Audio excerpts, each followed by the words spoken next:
Apprendre Scratch avec Upkate. Dans cette vidéo, nous allons vous montrer l'utilité de ce que l'on appelle les boucles imbriquées. Pour cela, nous allons voir comment générer le fond de scène du défi Le Sous-marin. Petit rappel, un fond de scène où on a donc une grille composée de balles. Une première solution est d'estampiller la balle en la déplaçant successivement aux coordonnées de moins 200, moins 150 à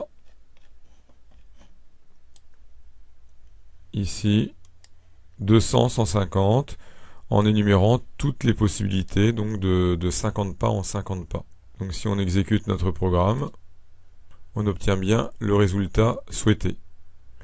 Un peu long à écrire tout de même, 63 positions à définir, et si on décidait de mettre une balle cette fois-ci tous les 25 pas, on passerait à 221 positions, donc 221 blocs aléas à définir. Passons à notre version avec le bloc répété imbriqué. Dans cette version, nous disposons de deux variables, x et y, qui doivent prendre successivement les différentes valeurs de la balle en abscisse et en ordonnée. Intéressons-nous tout d'abord au premier bloc, répété 9 fois. Pourquoi 9 fois? Tout simplement parce que la balle doit s'estampiller 9 fois horizontalement, en partant de l'abscisse moins 200, et ce de 50 en 50, jusqu'à l'abscisse 200.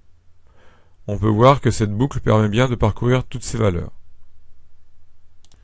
Ici, on voit que x prend successivement les valeurs moins 200, moins 150, moins 100, 0, 50, et ainsi de suite. Enlevons le bloc attendre 2 secondes qui n'était là que pour bien visualiser les valeurs et glissons. Voilà. Passons maintenant au bloc répété 7 fois. Pourquoi 7 fois? Tout simplement parce que la balle doit s'estampiller 7 fois verticalement en partant de l'ordonnée moins 150 et ce de 50 en 50 jusqu'à l'ordonnée 150. On peut voir que cette boucle ici permet bien de parcourir toutes ces valeurs. On part de moins 150 et on parcourt toutes les valeurs, moins 100, moins 50 et ainsi de suite jusqu'à 150. Enlevons le bloc attendre 2 secondes qui n'était là que pour bien visualiser les valeurs.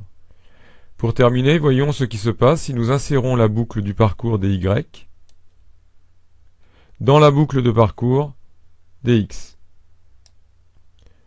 En ajoutant les blocs pour positionner la balle en XY et pour l'estampiller.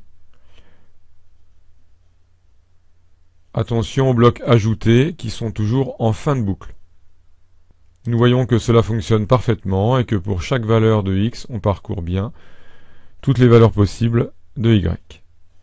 Nous obtenons bien le résultat souhaité.